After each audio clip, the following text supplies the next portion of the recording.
con respecto a la enfermedad, algunos datos me parecen relevantes, y la segunda parte con respecto a las investigaciones, algunas investigaciones, ¿no?, que se está haciendo con respecto a esta enfermedad.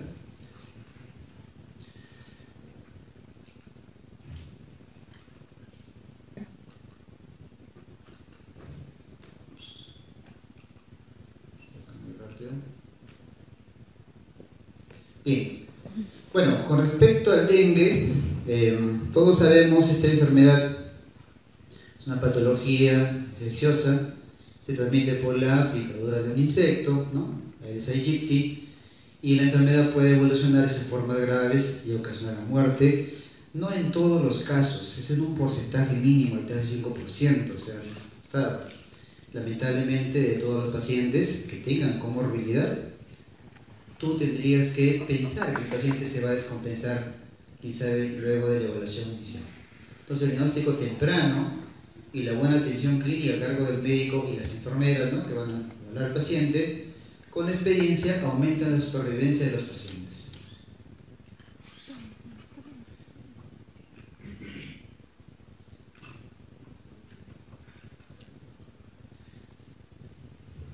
Sí, pásalo en todo caso, Manuel. Siguiente, por favor.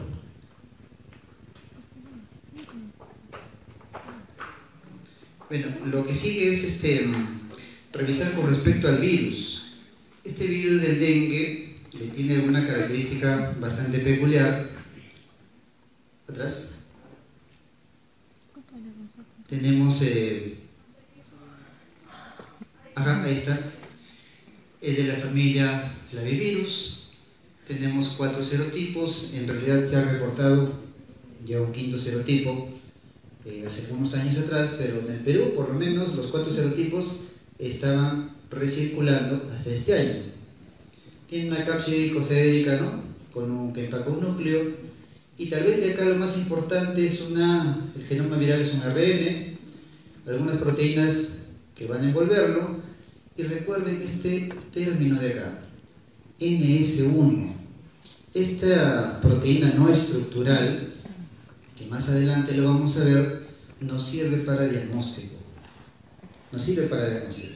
Siguiente, por favor. Observen ustedes cómo es que...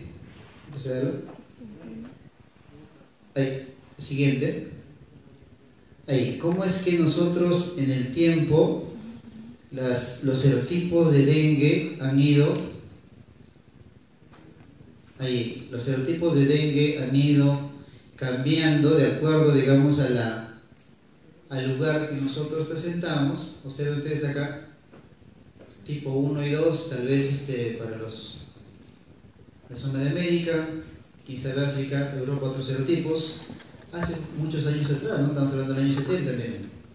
Pero a partir del año 2004 hacia adelante, todos los serotipos están en el globo terráqueo, los 4 serotipos. O sea, en el Perú nosotros tenemos 4 serotipos circulando.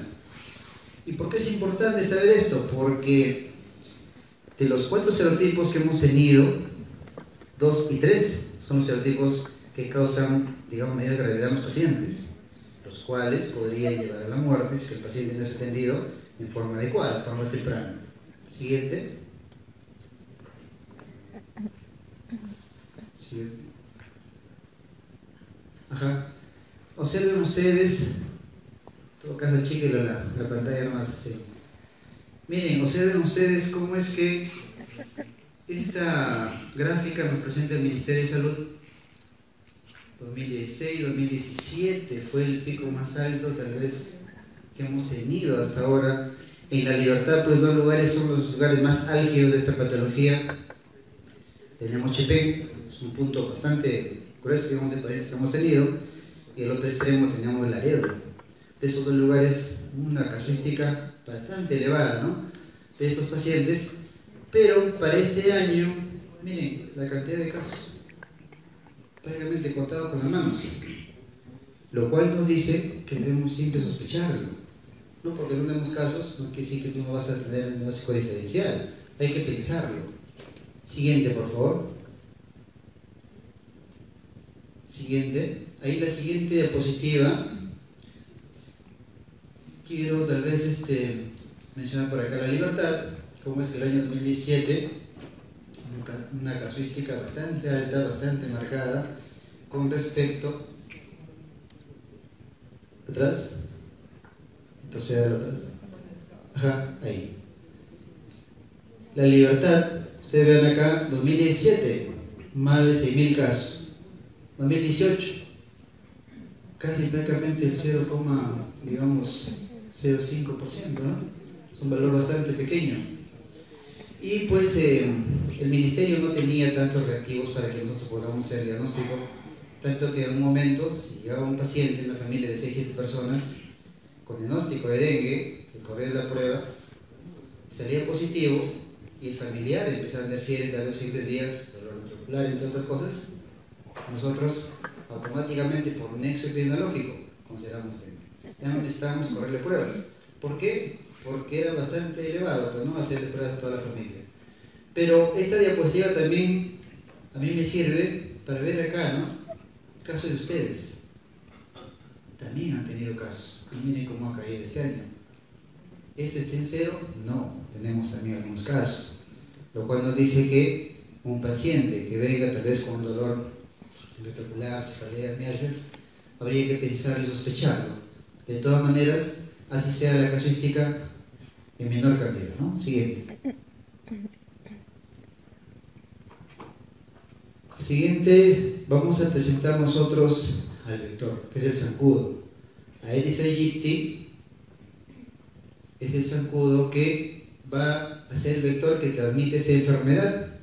Yo creo que algo importante resaltar acá es que, bueno, hay otras especies más. Esta es la especie que tenemos nosotros conviviendo con nosotros en nuestras casas, los cuales, siguiente por favor, este zancudo tiene un ciclo de vida que podría ser tal vez, digamos, durar de 7 a 10, 14 días, pero en tiempo de calor, tiempo de verano, ese ciclo se acorta y hablamos tal vez 7 días.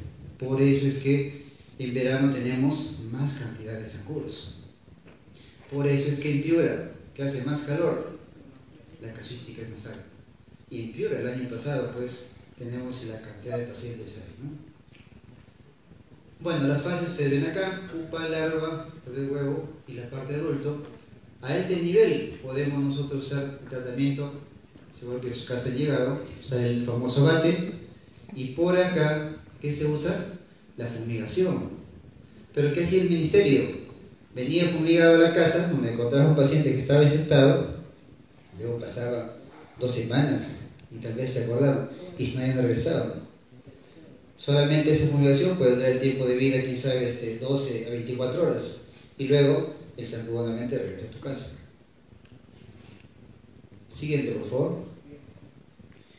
Bien, ahí tenemos, digamos que la forma más frecuente sería que el zancudo pique a la persona y le causa la enfermedad. Pero se han detectado otras formas de infección, ¿no? Tal vez por acá se reportó, ¿no? Dengue neonatal en el Perú. Reporte de caso, miren, interesante, ¿no? ¿Cómo es que por la vía transplacentaria tal vez se podría contagiar un recién nacido? Y dice la literatura que habría que esperar 10 a 14 días, por medio de 12 días, que el niño recién nacido no haga la enfermedad, para que usted diga, ah, no tiene dengue. El recién nacido estamos hablando. Siguiente.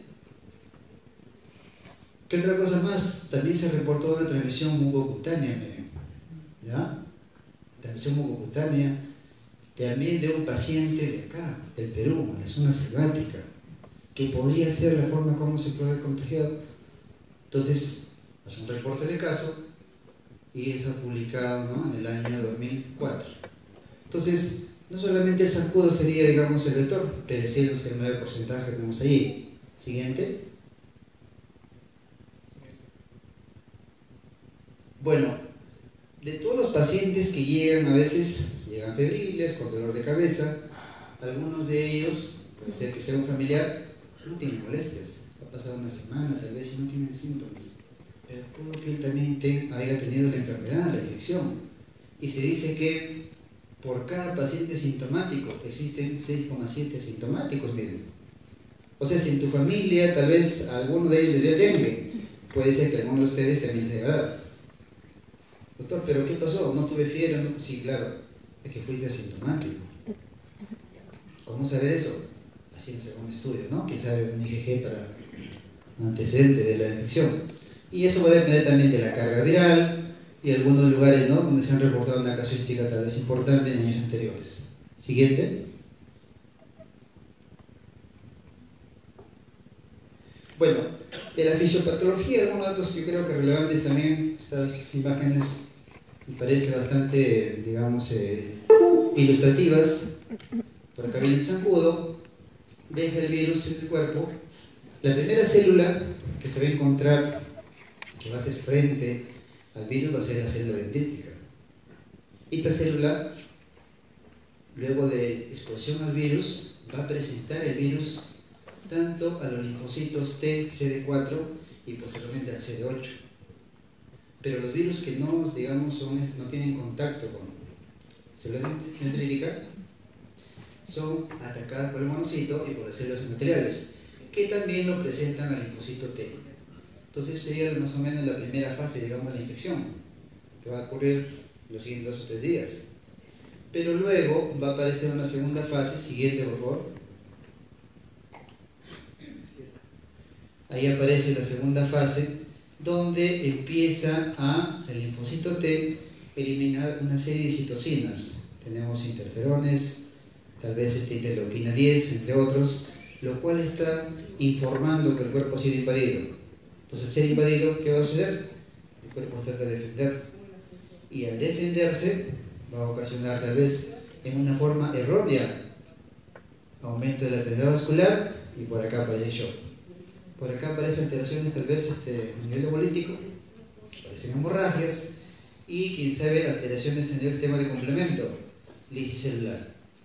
Observe cómo que la conclusión del paciente más crítico puede dar shock, lisis celular y hemorragias.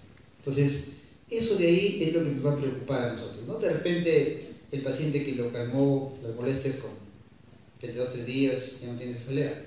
El paciente que se está chocando, vamos a ver más adelante, ese yo tengo que evaluarlo. Siguiente.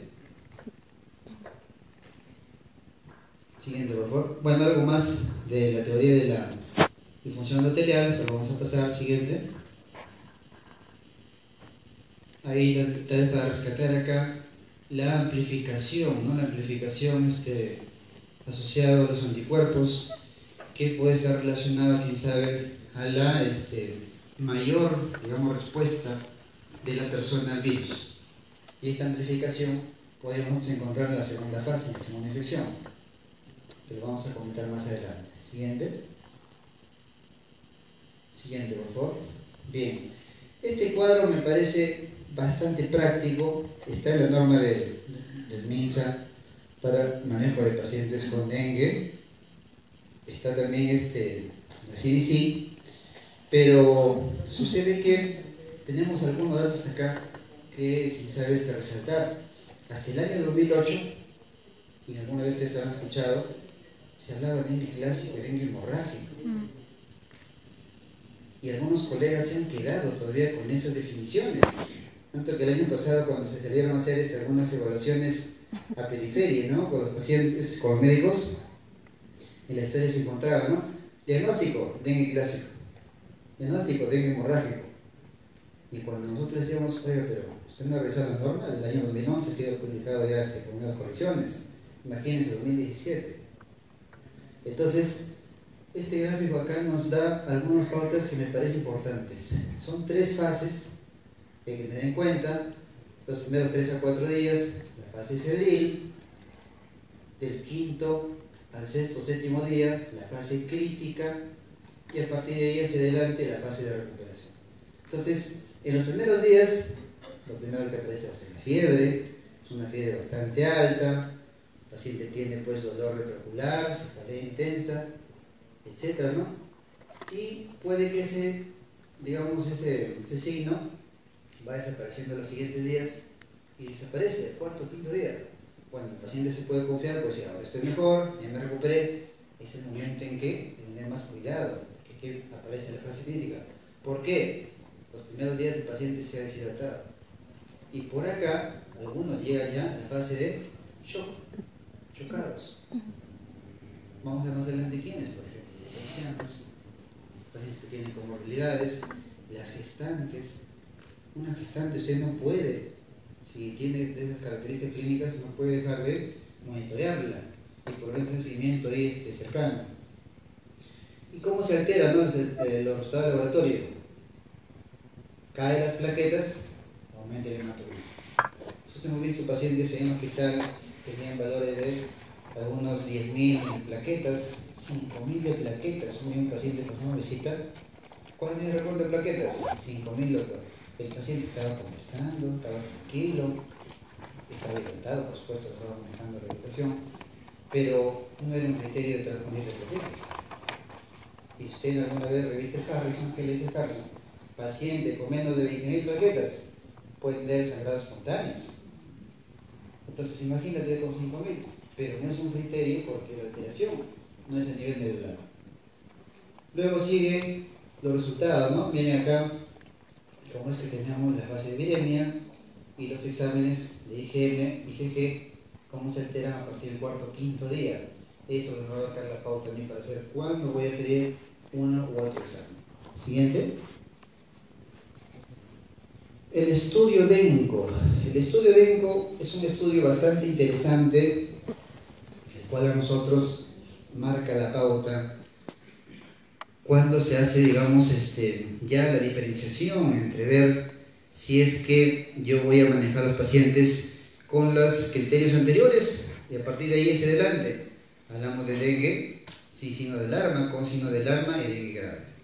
Entonces, ¿qué me presenta este estudio? Me dice que los criterios anteriores no me ayudaban mucho a diferenciar tal vez esos criterios y que el paciente se iba deteriorando si es que yo no detectaba alguno de estos parámetros. Por ejemplo, un dolor abdominal sostenido, ¿no? A nivel abdominal, sangrado de mucosas, trombocitopenia menor de 10.000, habría que tener cuidado porque va a sangrar, letargia, ¿no? Un paciente que en la mañana estaba hablando y en la noche estaba tal vez confuso, ese paciente está deteriorándose. Hipovoluminemia, presencia de comorbilidades. ¿Cuáles? Hemos dicho, pacientes, por ejemplo, que tienen insuficiencia cardíaca, alguien que tiene hipertensión, pacientes gestantes, niños, ellos pueden necesariamente que estar vigilándolos, ¿no? Porque se pueden descompensar. Siguiente. Entonces, hasta ahí, como ustedes pueden ver, las características clínicas de estos pacientes son variables. Vamos a tener nosotros una casuística bastante marcada con respecto a la frecuencia, ¿no? De signos de microcefalea, tal vez fiebres altas los primeros días, que hay que tener cuidado a partir del cuarto o quinto día. Recuerden que ahí se va a dar la fase de shock. Entonces, eso es lo que tendría que de repente vigilar. Luego aparece, ahí está, luego aparece esta clasificación que ustedes ven acá, que está también en el ministerio. Esto es lo que actualmente manejamos y esto es lo que ustedes deben saber, porque cuando tú vayas a hacer el internado y veas a un paciente con sospecha de dengue, usted tiene que manejar estas definiciones. Te van a preguntar, ¿qué tiene el paciente? ¿Es un paciente con dengue, doctor? ¿Ya lo clasificaste? Sí, el paciente sin signo de alarma o con signo de alarma, o es un paciente grave. Entonces, por ahí tenemos algunas características que nosotros tendríamos que vigilar, sobre todo para evaluar si el paciente está comprometiéndose. Y tal vez acá, ¿no? Resaltar la fuga plasmática, gran volumen, el paciente se ha chocado, tal vez acumulación de líquidos, insuficiencia respiratoria, hemorragias graves. Usted tiene que ver si el paciente no tiene tal vez hemorragia digestiva, tal vez no tiene sangrado de encías, etc., ¿no? Y las fallas de algunos órganos, el hígado, las transaminasas, se ha visto que pueden darse más de 1000. Esto es lo que diferenciaría, haciendo el diagnóstico diferencial con leptospirosis, que también hemos tenido en Trujillo, y ustedes acá igual. Y leptospira no va a elevar el resultado de transaminasas tan alto como en dengue. Y el sistema nervioso central, como decíamos, puede trastorno sensorio y algunos órganos que se pueden comprometer. Siguiente.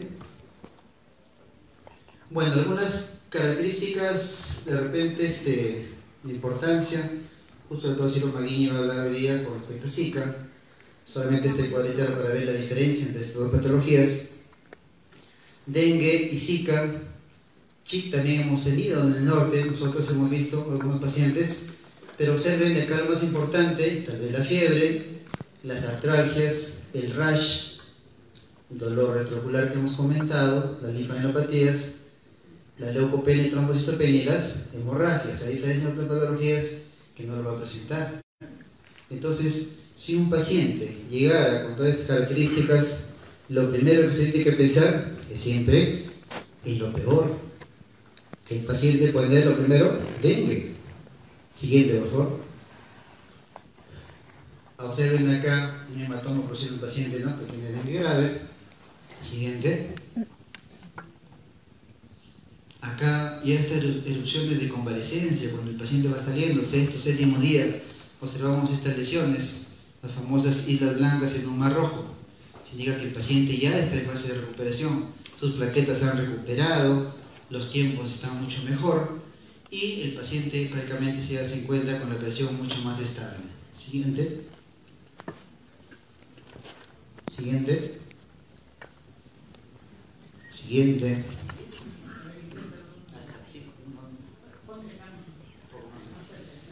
Bien, acá tal vez hablar con respecto al rash, lo comentamos anteriormente. Se dice que este rash podría aparecer, quién sabe, en el cuarto o quinto día, de acuerdo a cómo el paciente vaya apareciendo la sintomatología. Y eso va a aparecer relacionado, ¿no?, con la fase febril y tal vez... Siguiente. Y la fase de convalecencia. Acá vemos algunas imágenes, ¿no?, de un paciente con alteración de reconocimiento del rostro, tal vez un rash ocular, petequias también se puede presentar, tanto en miembros superiores e inferiores, inclusive en el abdomen. Siguiente, por favor. Presentaciones inusuales. Siguiente.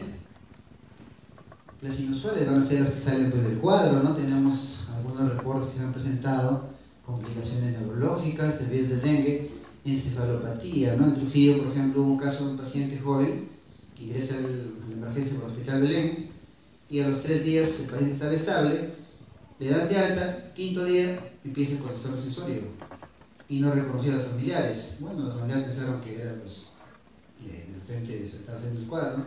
En la noche sigue igual, al regresar al hospital, ellos se encuentran que hubo después una alteración a nivel, digamos, neurológico, lo hospitalizan, le hacen toda una serie de estudios. Hasta ahí todo está bien. El problema es que ya la prensa empieza, quién sabe, a tergiversar la información. ¿Y qué aparece? Neurodengue, ¿no? Un nuevo virus en Trujillo, cosas así. Entonces imagínate, ¿no?, cómo es que puede quizá alarmar si usted no da muy buena información a los pacientes.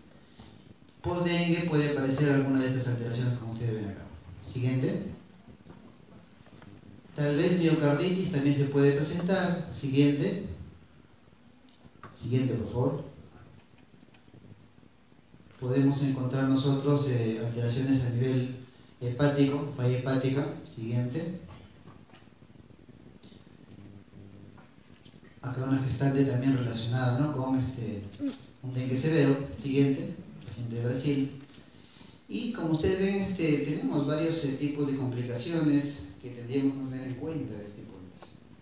Y quienes yo voy a hablar, tal vez sospecharlo y luego ir evaluándolo en el día a día para ver cómo se va recuperando. Con respecto al diagnóstico, tenemos nosotros 2 pruebas muy importantes. Esto es para ver cómo va apareciendo en los primeros días. Cuarto, quinto día, NS1, les decía, ¿no?, que no pierdan de vista esa molécula. Cuarto, quinto día máximo, los primeros días pedimos la prueba de NS1. A partir del quinto día hacia adelante, hasta el 10º día, IgM. Entonces, por ahí nosotros podemos decir que el paciente tiene la infección.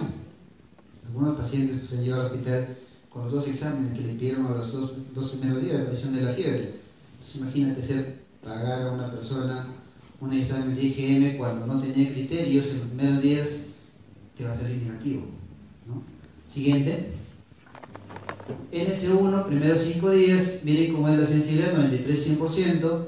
Siguiente. IgM, 96-98% la sensibilidad y especificidad, hablamos de sexto décimo día. Entonces, nuevamente repito, NS1, de los 5 primeros días, IgM, del sexto al décimo día. Siguiente. Tal vez un algoritmo, siguiente por favor, el siguiente me parece mucho mejor.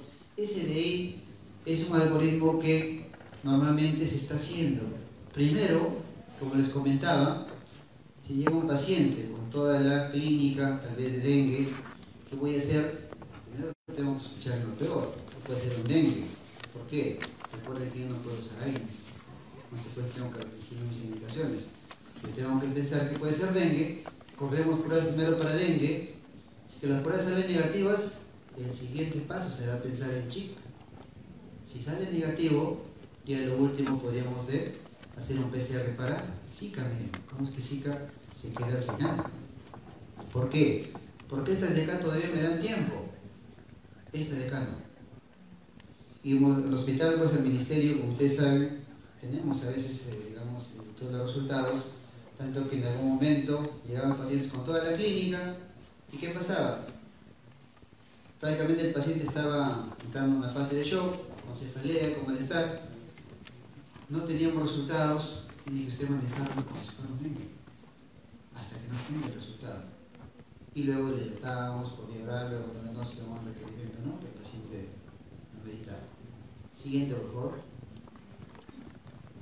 Bueno, con respecto al manejo, siguiente. Sabemos que acá tenemos las 3 fases que comentábamos al inicio. Acá en la fiebre vamos a buscar signos de alarma. Los signos de alarma, de repente, evaluar quién sabe cómo está el pulso, cómo está la presión arterial media. Recuerden este punto interesante. Presión arterial media se maneja acá, lo cual nosotros vamos a mantenerlo en un rango de por encima de 70 milímetros de mercurio. En promedio, digamos, va a ser el rango que vamos a manejar. En la guía están los parámetros de acuerdo, ¿no?, a los pesos y las tallas de los pacientes.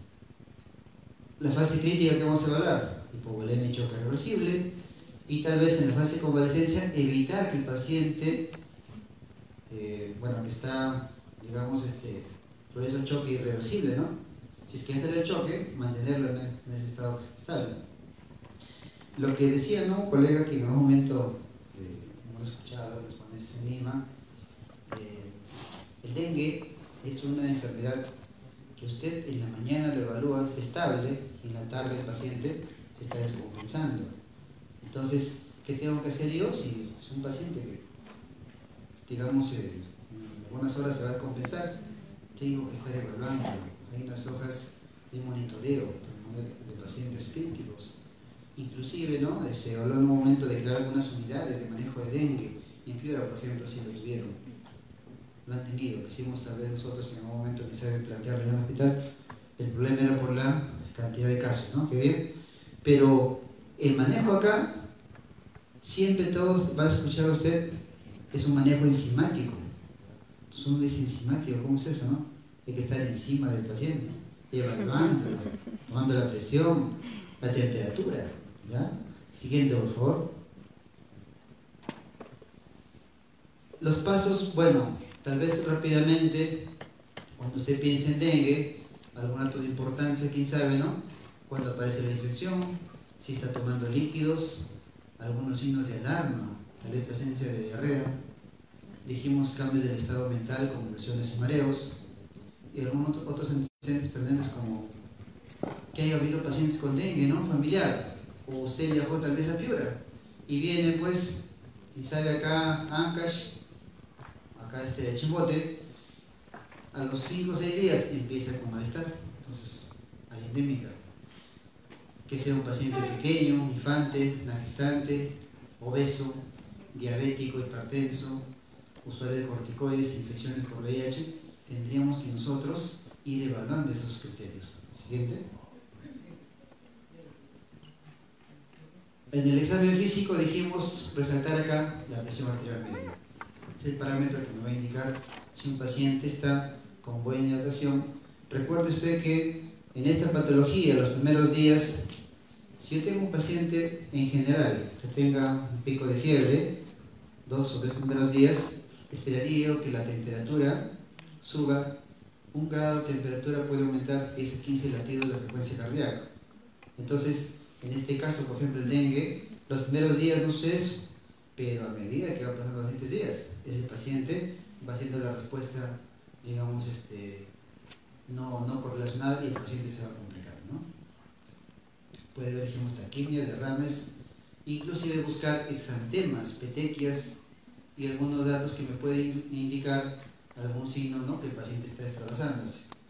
La prueba de torniquete en realidad no nos ayuda mucho actualmente, ya no ayuda mucho, porque las personas que tienen fragilidad capilar, por ejemplo, usted le hace este tipo de prueba y podría salir positiva el paciente no tenga dengue. O sea, esto ya se ha visto que no nos ayuda mucho.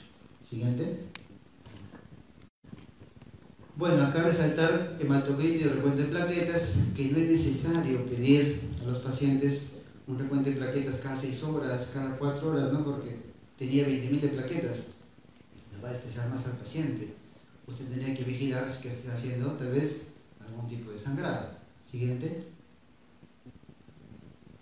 Bueno, este paso, por ejemplo, acá, primero averiguar si un paciente que llega, usted lo evalúa, ¿es o no es dengue? Si usted piensa que es dengue, ¿en qué fase está? Fase febril, fase crítica, de convalescencia. Si en ese momento tiene signos de alarma, ¿cómo está el estado de la hemodinamia? Y tal vez está chocado. Está chocado, ¿no?, cuando usted esté evaluando. Está chocado. ¿Yo qué tengo que hacer? Vamos a hidratar a este paciente. Siguiente. Tenemos ahí algunas clasificación de riesgo, grupos, ¿no?, A, B, C y D. Siguiente. Siguiente. Aquí de repente, según el grupo C y D, podríamos estar manejando tal vez en la UCI, pero no todo el paciente debe ser manejado en UCI, miren. Se supone que estos pacientes con diagnóstico de dengue pueden ser manejados en periferia. El médico general puede manejarlos muy bien. Tal vez no necesariamente llevar todos los pacientes pues, que lleguen, digamos, con diagnóstico de dengue, ¿no? Siguiente. Y este cuadrito es importante, ¿no? Es bastante práctico. En algún momento, ¿no?, se ha trabajado con el Ministerio en Lima y se ha visto cómo es que la forma de hidratación deberíamos estar manejándolo de acuerdo al paciente, si está en shock, si está hipotenso, si la hemodinamia está normal, de acuerdo a los volúmenes, vamos a ir nosotros pasándole la hidratación para que mantengamos, dijimos, una presión arterial media mayor de 65 y luego el paciente no me haga una hipoperfusión y tal vez una falla renal aguda. Secundario a ello, ¿no?, se puede afectar el riñón de otras cosas, pero la hidratación es clave acá. Su paciente está orinando, no hay problema. ¿Cómo están las mucosas? ¿Cómo está la presión arterial media? ¿Cómo está la fiebre? Y luego eso vamos a ir nosotros bajando la cantidad de volumen. Siguiente. Siguiente, por favor. Ajá. Entonces, diagnosticado dengue, tiene que este paciente, en lo posible, usar un aislamiento con mosquitero, vigilar diuresis, dijimos, adecuada ingesta de líquidos, paracetamol 10 a 15 miligramos, en niños. Nosotros en adultos indicamos 1 gramo cada 6 horas, máximo 4 gramos al día. Entonces, tener cuidado ahí, no ser quien sabe a rajatabla las indicaciones. En un momento cuando hemos capacitado nosotros al hospital regional, los colegas de emergencia nos comentaban, ¿no?, hacían unas preguntas. En ese momento todo entendido, ¿no? Más preguntas, nadie nos preguntaba, quería decir que todo había entendido. Pasó una semana, llega un paciente del HP, el paciente venía con elevación de transaminasas, más o menos está en 1200. Y ellos, protocolizados, paracetamol, 2 gramos, disculpen, 1 gramo, cada 6 horas. Si es que ya viene con una afectación hepática, usted tendría que evaluar al paciente, ¿no? Entonces, cuando uno lleva a hablar al paciente de la emergencia, doctor, pero usted sí nos dijo en la capacitación. Sí, pero tienes que ver en qué paciente lo vas a usar, pues, ¿no? O sea, no es todo, digamos, como decía el doctor hace rato, una receta de cocina. Mire, no usar aspirina ni otros AINES. Los AINES se ha visto que empeoran, digamos, el cuadro. Acá, por ejemplo, muchas veces se ha revisado con respecto al metamizol. No hay algún trabajo de investigación que nos diga que el metamizol es un fármaco que podríamos nosotros, digamos, estar contraindicado, ¿no? Un trabajo grande.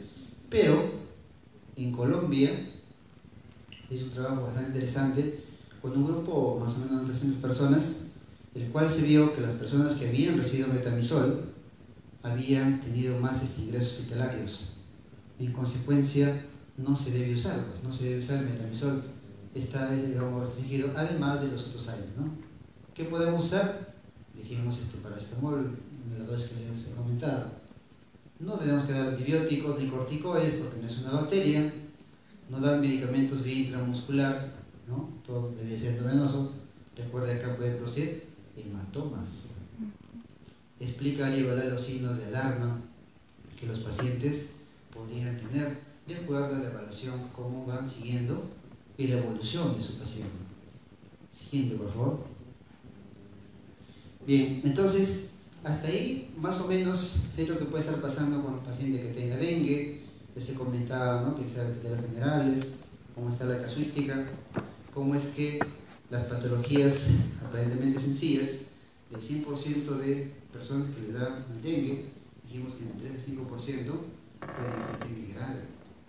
En ese porcentaje de pacientes, usted tendría que tal vez vigilar muy acuciosamente para descartar que no se vaya a descompensar. Entonces, algunas investigaciones en dengue, en realidad, dengue, como es una patología, como ustedes han visto, se ha comenzado a incrementar en los últimos años, todavía no hay muchas investigaciones, quién sabe, digamos, con pacientes, con grandes pacientes, con gran cantidad de pacientes, pero sí estamos investigando nosotros. Siguiente, por favor. Nosotros acá en Trujillo, el Hospital Regional, ya hemos comenzado a investigar ya hace 2 años. Acá, por ejemplo, en la tesis de este alumno que está haciendo con respecto a las carencias clínicas y epidemiológicas de pacientes adultos con dengue.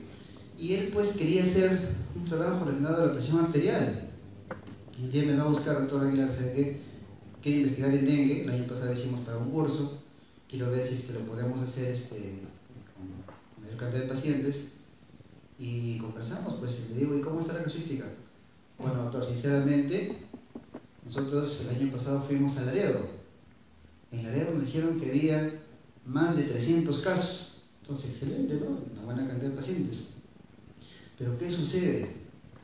Ahí falla el sistema de registro. Es importante en las investigaciones hablar de sistema de registro. Cuando ellos, historia por ejemplo 23, cogían la historia del paciente con dengue, solamente encontraban una hoja con el nombre del paciente arriba y tal vez edad del paciente, diagnóstico dengue, nada más. Bueno, será la primera historia, ¿no? Historia 57, casi similar. Entonces, pues, siguieron buscando más historias, se dieron con esa sorpresa. Y no es que de repente el médico, donde estaban atendiendo, haya sido tal vez un médico ocioso, ¿no? Resulta que en los lugares donde había buena casuística de dengue, tenía que manejar algunos días 20, 22 pacientes, y sabe, con dengue, ¿no? O sea, entonces, ¿cómo es que no se abastecía a veces un solo médico para estar atendiendo, aparte de los pacientes con otras patologías, no se abastecía a veces para llegar a otros datos, ¿no? Entonces, como por ahí que nos faltaban algunos criterios para hacer esta investigación. Bueno, de acá lo hemos hecho los hospitales, Regional y Belén, dentro de poco ya lo va a estudiar la tesis. Siguiente, por favor. También nosotros, a raíz de que se presentaban algunas alteraciones, tal vez a nivel cerebral, tal vez hepática, miocardiopatías, etc., hicimos una revisión de las presentaciones atípicas. ¿Por qué? Que mencionamos ese 5% que podrían estar, pues, los pacientes que hagan alguna complicación. Y ahí tenemos que tener cuidado. Entonces, cuando alguno de los colegas en algún momento presentaron alguna complicación de los pacientes, les comentábamos, ¿no? Sería bueno que revisen tal vez esta revisión, porque ahí encontramos algunos datos que les puede servir para el manejo de los pacientes, quizá en emergencia. Siguiente. Y justo lo que conversábamos, ¿no?, con uno de los representantes, acá los tenemos que nos han invitado, los famosos reportes de casos. Los reportes de casos, nosotros en la Universidad Nacional, por suerte, estamos en la parte de ahora de investigación del año, cuarto año que se lleva, y ahí pues hacemos reporte de casos, como digamos parte, ¿no?, de este curso.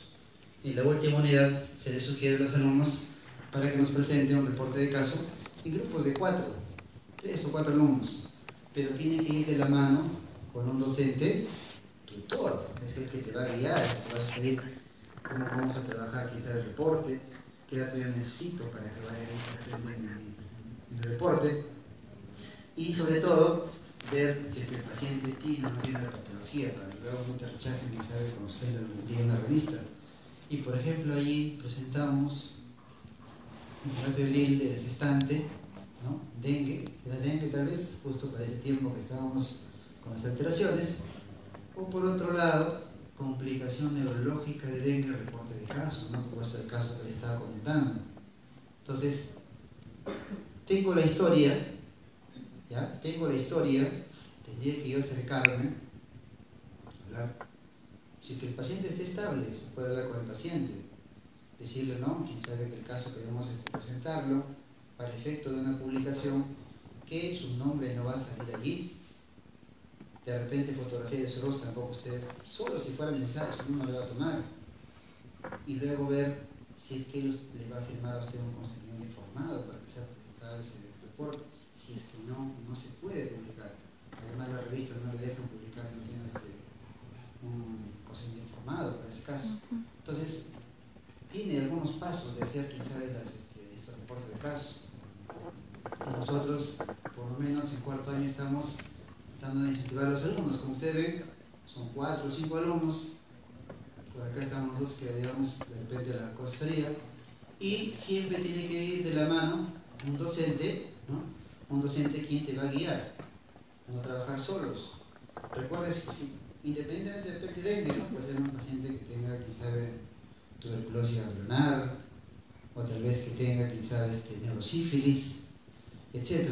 Deberíamos ir de la mano con un docente para que te sugiera qué más puedo plantear, de repente resumir más el extenso, ¿no?, entre otras cosas.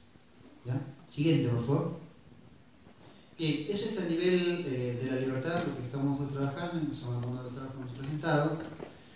A nivel nacional, ¿qué es lo que tenemos con respecto a dengue? El doctor César Cabezas es uno de los infectólogos que a nivel del Instituto Nacional de Salud trabaja bastante bien en esta parte. Él ha presentado varias investigaciones y ustedes, como ven acá, dengue en el Perú a un cuarto de siglo de sobreemergencia. Son trabajos de tipo descriptivos que nos hacen ver de repente algunas características de la población, quienes estuvieron allí. Dijimos hace rato, se puede hacer algún tipo de estudio, quién sabe, a nivel epidemiológico, para las características de la población, etc., ¿no? Entonces, por ahí se puede comenzar a trabajar. Y en el Perú, pues, digamos, es uno de los colegas que trabaja bastante bien esta parte. Eso es a nivel central en Lima, ¿no? Pero en el norte de acá, quien ha tenido mucha más experiencia en la zona norte, llamamos Tumbes y Piura, el doctor Lachira, es un infectólogo que desde que aparece pues el dengue, ¿no?, la casuística allá en Piura, el año pasado, tuvieron una data pues bastante elevada de casos.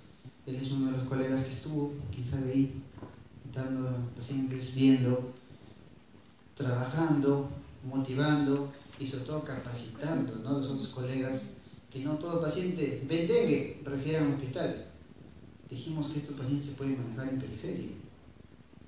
Y luego, ¿no?, de repente el médico, si no está capacitado, de repente el paciente está descompensándose, lo deriva quien sea del hospital. Imagínate un hospital nivel 3 de emergencia, donde no hay camas para un paciente nuevo que está llegando, y aparte llegan pacientes febriles, esa emergencia va a colapsar. Entonces, no necesariamente todos los casos deberían ser enviados ahí. Siguiente, por favor. Por acá tenemos al doctor Suárez también, Suárez Omnio. Él, por ejemplo, nos presentaba un estudio de factores asociados al dengue grave, durante la epidemia en la ciudad de Iquitos. Observen cómo estos trabajos nos pueden servir para ver qué tipo de paciente estamos viendo, el lugar donde lo estoy haciendo el trabajo, ver la casuística, ¿no? Quién sabe cómo se ha ido evaluando a los pacientes y sobre todo, ¿no? Sobre todo algunas características que me pueden servir a mí para valorar algún estudio de este tipo, ¿sí? Por ejemplo acá, ¿no? El antecedente de dengue, la edad menor de 15 años y el retomar el establecimiento de salud para recibir atención por el mismo cuadro constituyen factores de riesgo para dengue grave.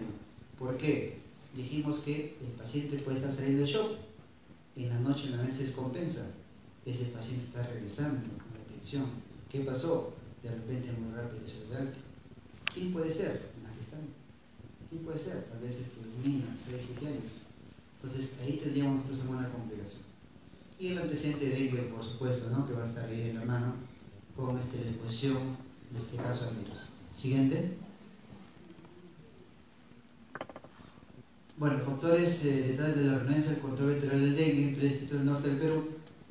Este trabajo también me pareció bastante interesante. Miren, sucede que cuando en Piura se detectaron la mayor cantidad de casos, el ministerio comenzó pues a enviar expertos allá, ¿no? Para que valoren qué estaba pasando, cómo se estaba manejando. Comenzaron a haber muertes, ¿no? Pacientes fallecidos con dengue grave. Inclusive falleció una enfermera, si mal no recuerdo. Entonces, ¿qué estaba pasando? Tal vez no se manejaba bien los pacientes, la referencia contra referencia estaba fallando. Entonces, llegó tanto, digamos, el impacto esta patología que comenzaron a salir a fumigar las casas.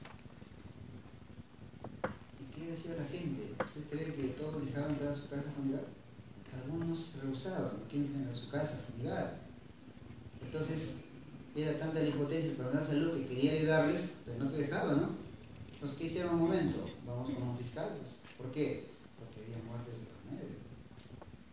Entonces, de ahí aparecen pues algunos datos interesantes, por ejemplo, ahí con respecto a esto, ¿no? El control.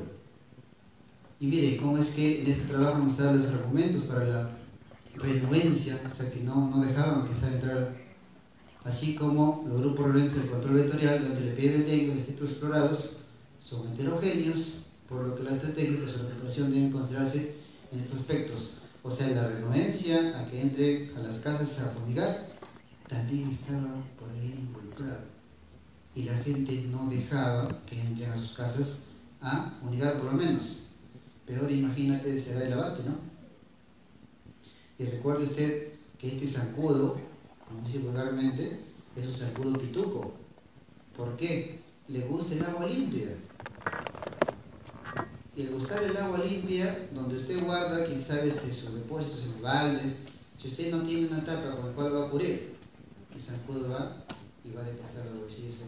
Por eso es que se sugiere que una vez que usted elimine, ¿no?, el agua, quizás 2 o 3 días, hay que limpiarlo o lavarlo con una escobilla, porque la adherencia a las zonas periféricas es bastante fuerte de estos huevecillos. Siguiente, por favor. Algunos estudios internacionales, ¿no? Los estudios internacionales, vamos nosotros a ver, tal vez acá en Latinoamérica, tenemos varios investigadores con respecto a dengue. Uno de ellos es este colega colombiano, el doctor Alfonso Rodríguez Morales, con quien en algún momento hemos tenido la, digamos, experiencia de conversar algunos casos. Y él, pues, entre todas sus investigaciones, acá una del año 2015, no era suficiente, dice, con dengue y chikungunya, llegó también Zika, ¿no? Presenta por ahí una investigación. Entonces, él, si ustedes en el momento revisan los trabajos de investigación que él ha presentado, tiene muchos trabajos. Y comentábamos con el doctor Alex temprano, él, cuando en el momento conversé sobre cómo hacía para publicar tantos trabajos, él me comentaba pues que no es una sola persona el que hace la investigación, es un equipo que está detrás, ¿no? Por eso es que ellos pueden evaluar, quién sabe, la casuística, ver algún caso interesante, o ver, digamos, una investigación interesante, evaluarlo, luego en el tiempo, ver si es que este trabajo se va a publicar, se arma el trabajo y luego se envía a una revista. Hace poco, por ejemplo, en Facebook él presentaba, ¿no? Y era meritorio, ¿no? Que tenía más de, me parece, más de 300 trabajos ya que había publicado solamente con respecto a esta patología. Inclusive hubo un caso de un paciente que había tenido las tres patologías juntas, imagínense, ¿no? Entonces, ¿cómo es que el que investiga va a encontrar? El que investiga va a encontrar. Entonces tenemos que estar buscando qué voy a investigar para luego saber a dónde quiero llegar. Siguiente. Bien, también nos llama la atención en el mundo ya, como todos quieren saber qué hacemos, no solamente, doctor, le debemos dar paracetamol al paciente, ¿qué más podemos hacer? Hidratación, paracetamol, no tengo nada más. Entonces, se han comenzado a buscar algunas otras estrategias de doxiciclina, aparece acá. Y doxiciclina es un antibiótico. Nosotros dijimos que antibióticos no debemos usar, pero sucede que existen algunos antibióticos que tienen también un efecto antiinflamatorio. Y por ahí alguien en un momento dijo, ups, también se puede usar, también puede servir. Entonces, este trabajo, por ejemplo, publicado en el año 2015, ¿no? Este colega nos habla con respecto al uso de doxiciclina.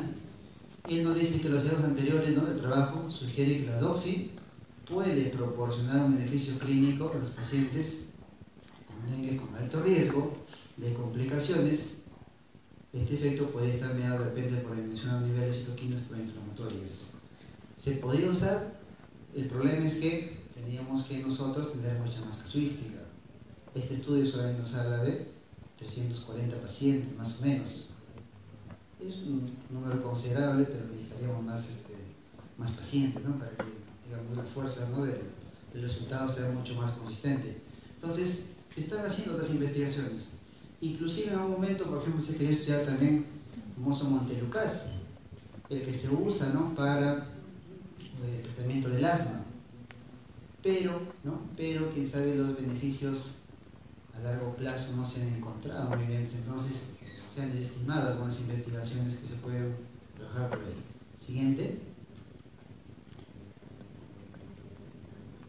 Entonces, viene la vacuna del dengue.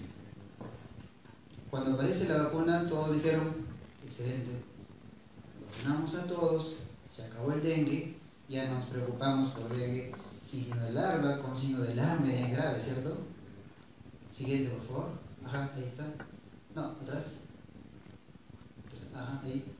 Entonces, en el año 2014 y 15 aparecen unas publicaciones con respecto a esta vacuna, ¿no? Quien lo promocionaba era Sanofi Pasteur, donde era la vacuna muy prometedora, pues, ¿no?, con una población bastante alta de personas que habían sido evaluados y sometidos a la vacuna, claro, eran voluntarios, para ver la progresión y seguimiento. O sea, una vez que les han puesto la vacuna, se hace un seguimiento a los 12 meses, a 24 meses exclusivamente, ¿no?, para ver la respuesta.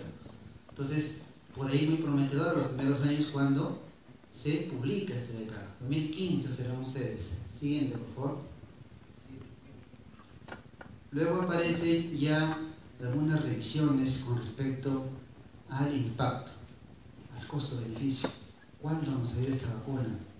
Y por ejemplo acá, en esta revista, en el 2016, nos plantea, ¿no?, quién sabe, un análisis de evidencia sobre eficacia y seguridad de esta vacuna. Y observen algo interesante. Dijimos al inicio, tenemos 4 serotipos. Serotipo 2 y 3 son los que pueden llevarnos a dengue grave, con las complicaciones más severas. Muy bien, entonces, ¿qué es lo que ellos, digamos, llegan a unas conclusiones, ¿no? La eficacia adecuada contra las infecciones por virus dengue, 3 y 4, menor eficacia contra infecciones por dengue tipo 1 y prácticamente nula contra dengue tipo 2. Ups, doctor, pero usted está diciendo que el tipo 2 es más grave con el 3. Imagínate, o sea, no nos está cubriendo por acá. Entonces algo debe estar pasando. ¿Qué más? Disminución de la eficacia en individuos seronegativos. O sea, la persona que había sido vacunado, ¿no? Disculpen, no había tenido una enfermedad, no tenía una eficacia con respecto a la vacunación. El 83-90% de la protección contra hospitalizaciones y forma de dengue grave, y a 25 meses no de seguimiento. De repente ese porcentaje alto de las personas que estaban hospitalizadas, ¿no? Y el incremento de hospitalizaciones por dengue. ¿En quiénes? En niños menores de 9 años. Por eso es que en algún momento comenzaron también a vacunarse a los niños pequeños.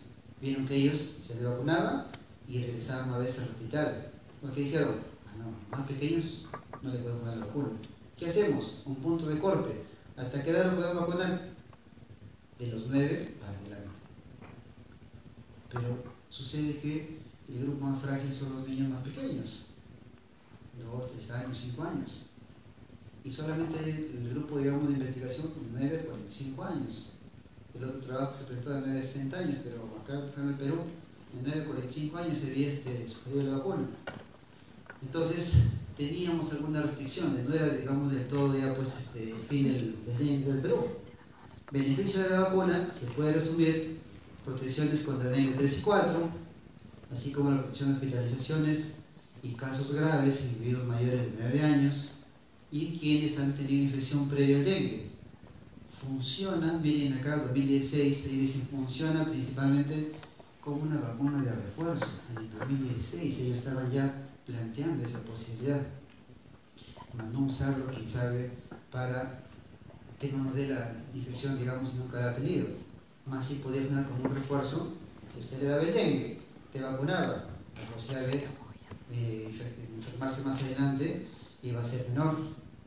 Recuerde que si usted le da infección por dengue, en los siguientes meses no le va a dar dengue por lo menos 2 o 3 meses, con respecto a todos los serotipos. Pero si le picó, por ejemplo, el dengue, y le pica con el serotipo 2, a partir del tercer o cuarto mes, podría usted, nuevamente, si se pone en una zona endémica, le puede picar el zancudo otra vez con otro serotipo, va a ser la infección al otro serotipo. O sea, tiene protección, entre comillas, protección natural contra ese serotipo que le picó inicialmente, pero luego de algunos meses ya se pierde la eficacia de la protección con los serotipos. Entonces, le puede dar más adelante el otro serotipo, ¿no? 3, 4, se me ocurre. De ahí que no tendríamos una protección, digamos, completa para los siguientes meses si es que me pica con otro serotipo. Siguiente. Siguiente, por favor. Bien, y esto aparece este año, julio de 2018, ese efecto del dengue, el estado serológico y la eficacia y seguridad de la vacuna. 2018, decíamos 2016, esa revisión que habían hecho, ¿no?, en México, estaban bastante acertados. 2018 ya sale esto de acá, y dicen que los hallazgos podrían afectar la implementación de los programas de vacunación contra el dengue. O sea, no debería sugerirse, digamos, por ejemplo, ¿no?, quién sabe, en la zona de Arequipa, donde tenemos encontrado mucha casuística, no iniciar la vacunación contra el dengue, pero sí se sugiere iniciar la vacunación en qué lugares, donde la infección es alta. ¿Dónde? Piura, Tumbes, ahí se deberían vacunarse. Dijimos por qué, sirve como un refuerzo, ¿ya? Sirve como un refuerzo. Estos programas de inicio no serían los adecuados. Una prueba confiable y rápida, ¿no?, para determinar la exposición previa al dengue sería ideal. Tal vez un IgG para decir que te ha dado el dengue. Pero, ¿quién pues de rutina se hace este tipo de exámenes, no? No lo hacen, tampoco el ministerio no lo ha aprobado. Sin embargo, ninguna prueba de este tipo ha sido simplemente registrada para esta indicación y detección de la prevacunación. Entonces, por ahí que la vacuna, los porcentajes no son tan altos, el costo también es importante, ¿no? Son 3 dosis, es cada 6 meses, al año y medio. Esperaríamos que usted tenga ya las 3 dosis, pero el porcentaje, dijimos, de beneficio no es muy alto, ¿no? Siguiente. Y la doctora Anabela Alfaro, y la asesora de atención del dengue de OPS-OMS, Tuvimos la suerte el año pasado de estar nosotros por Chiclayo y la doctora pues al enterarse pues que la casuística de dengue acá en el Perú había elevado, la PS la trajo, ¿no?, acá al Perú y estuvo en Chiclayo. Siguiente, por favor. Por acá nosotros tenemos en el hospital Chiclayo, nos invitaron para hacer una pasantía para ver cómo estaban manejando los pacientes. Por acá está el doctor Víctor Fernández, está la doctora, y realmente con ella pues aprendimos algo muy interesante. Lo que les decía al inicio, nuevamente les comento otra vez, que este tipo de pacientes deben ser manejados en periferia, ¿no? Segundo, que el paciente debe estar yo vigilándolo, monitoreándolo. ¿Por qué? Porque en la mañana puede estar estable y en la noche se descompensa. Y sobre todo vigilar las comorbilidades que tiene el paciente. Entonces ella ponía bastante énfasis en esos puntos, los cuales necesitábamos nosotros enfatizar. Y miren, de acá de Chiclayo, su día que estuvimos allí, nos llevaron a un sitio, más o menos está a una hora, Tumán, ese lugar, no recuerdo el nombre. En ese lugar casi es como ir allá en Trujillo, pues a la zona de Laredo que les comentaba temprano, ¿no? Donde había casuística de dengue bastante, ¿no? Antes de bajar del micro, la doctora dijo, por si acaso, todos pónganse su repelente, no quiero que alguno de ustedes regrese con dengue, ¿no?, al hospital. Y empezamos a ver pacientes ahí. Se suponía, ¿no?, se suponía que ya pues el ministerio iba a capacitarnos en la evaluación de atención a pacientes con dengue. El doctor Willy Chirinos trabaja en la DISA. Siguiente, por favor. No me creerán que las condiciones en que se trabajaba allí, siguiente, eran bastante difíciles. Acá, por ejemplo, es una carpa. No sé si ustedes han escuchado hacer unas carpas. Y la carpa es como tenía un mosquitero. Pero esta carpa era de una altura, más o menos 1,90 m, ¿no? No eran muy altas. Y estaban en el patio de uno de los colegios. Usted se imagina a las 11 de la mañana metido en esa carpa con la radiación y el calor que hacía en ese momento. El médico nomás que atendía ahí era pues para salir corriendo, ¿no? Entonces, en esas condiciones trabajaban, y ahí trabajaban pues algunos colegas médicos generales que se habían contratado para que hagan la evaluación y atención de este tipo de pacientes. Bueno, en ese momento nos distribuyeron para ayudar a las atenciones y cada paciente pues que llegaban ahí era una cola inmensa, ¿no? De cada 20 pacientes, la doctora Anabelle, ella se acercaba, veía un niño, ¿no?, comenzaba a preguntar.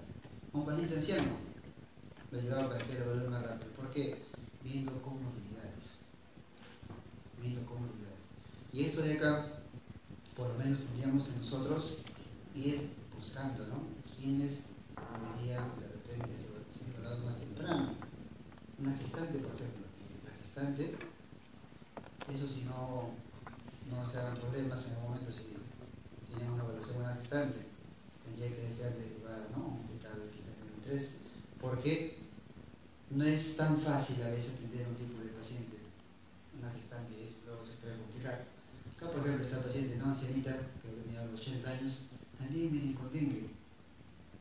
Y luego las condiciones no son tan adecuadas, ¿no? Entonces, los médicos ahí que fueron contratados, hubieron creo que 2, que atiendan más o menos a 60 pacientes en cada turno. Llegaba uno, se acostaba, se levantaba el otro y así seguía, ¿no?, el círculo. ¿Te imaginas? Ese sistema de registro que tienes ahí, recuerda lo que decía en Laredo, solamente encontrar las hojas. Igual acá. La atención era lo que priorizaba. Y la hoja de monitoreo, ¿no? Tanto que la hoja de monitoreo pues solamente llenaba ese nombre y la primera registro de los datos clínicos y luego el resto no se completaba. Entonces, en lugares donde hay pues digamos una casuística alta, la atención de estos pacientes es difícil. Tenemos que priorizar, ver quiénes son los que pueden descompensarse, saber que un porcentaje mínimo te va a ser muy grave y de ese grupo hay que vigilarlo. Dijimos cómo, con una evaluación enzimática, ¿no? Encima del paciente, estar pegados al paciente.